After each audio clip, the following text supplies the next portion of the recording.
They both would come, pain in rounded arms, like holding a basket full of freshly picked string beans. It's rare for Jacinta White to be at a loss for words. Lay them on the kitchen table for the other to experience. Finger the pains, bumps, and bruises. Words have helped her feel empowered even when so much was out of her control. Not too long after I had my first poem published, my father passed.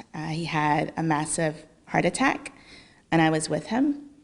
And I used poetry again as a way to express my feelings. The flood of emotions and mangled thoughts felt clearer when they were on paper. I didn't realize that as I was writing how beneficial it was.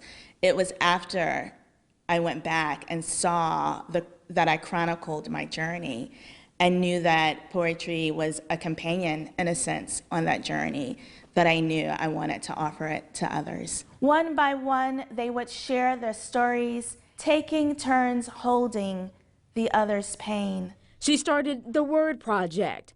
Jacinta guides people on how poetry can help them work through grief and other emotions. The magic doesn't really happen until I get in the room with the participants and hear their story and hear why they want to use poetry or not. She starts by collecting published poems that deal with a certain theme. Forgive, they firmly whisper. We talk about how the poem makes us feel and what does it remind us of, and how do we want to cry or do we want to laugh? That helps the person develop a rhythm and the confidence to eventually write their own poetry and share it. When you see someone have a realization, even if it's, I didn't know I was feeling that way, I didn't know I was still angry, or I didn't know I was still sad, that realization just speaks to me about where we are collectively and individually, and how poetry can illuminate that. Jacinta appreciates how poetry, sometimes silent but still holding